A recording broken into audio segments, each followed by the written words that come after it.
An undercover sting operation on the outskirts of Pretoria. Police are hoping to catch pangolin traffickers red-handed. Raymond Jansen, an expert on African pangolins, is posing as a dealer. Hours later, 3 men have walked into the trap.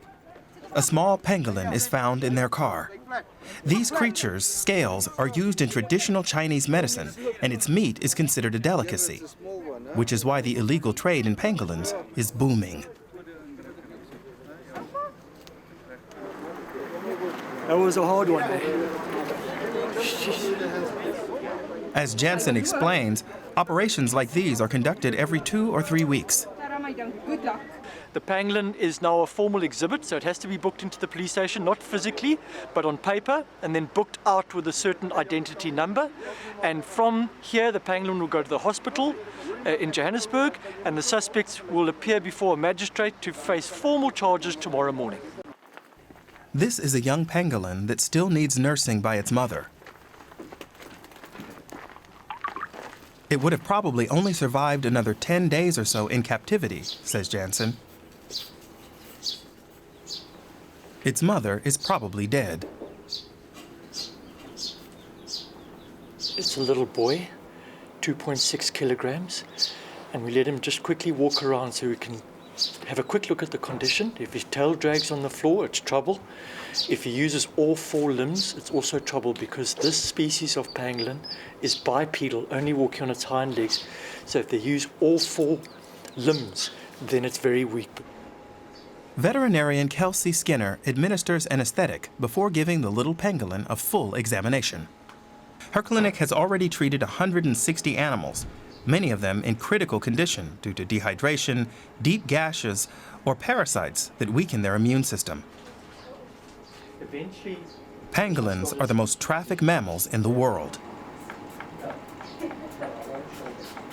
We've only really been monitoring pangolin trafficking globally for about 10 years.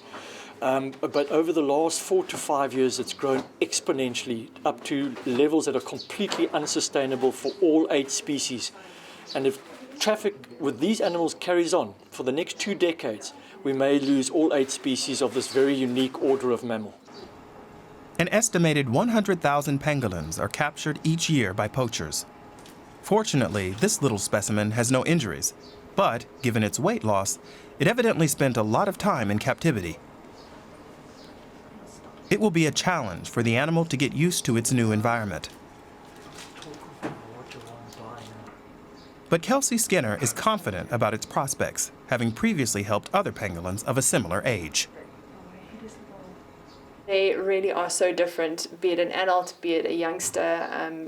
Some of them are very shy, some of them are a bit more robust and give you a bit of a hard time when you try to work with them. Some of them are even comedians when they go out feeding. You know, they roll around and they roll in dung, in natural wild dung, and some of them are very shy. It's just incredible the difference in their personalities and how they come out when they feel comfortable around us. As part of her ongoing research on pangolins in Namibia, last year, Kelsey Prediger founded a new and unprecedented conservation group dedicated to the animals.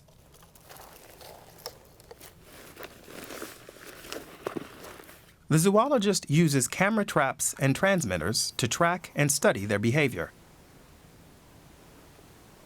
But they're solitary, primarily nocturnal animals.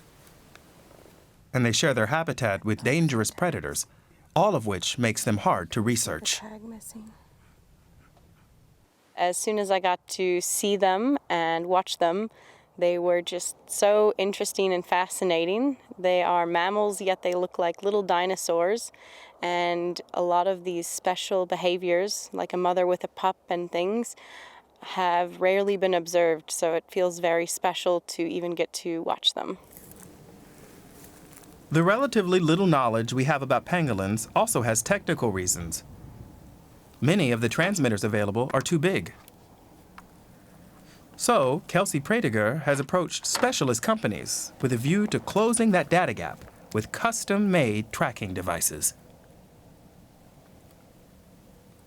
This transmitter was chewed by a hyena while it was still on the pangolin, and unfortunately we lost the GPS unit. And you can see why They need to be tough. Tonight, Kelsey Pratiger and Ranger Saki Joseph are looking for a female. The battery for its transmitter needs changing every 3 months. The animal was released nearby a year ago and has since been supplying the researchers with valuable data. It enables them to track how much time the animal spent roaming the area until it settled.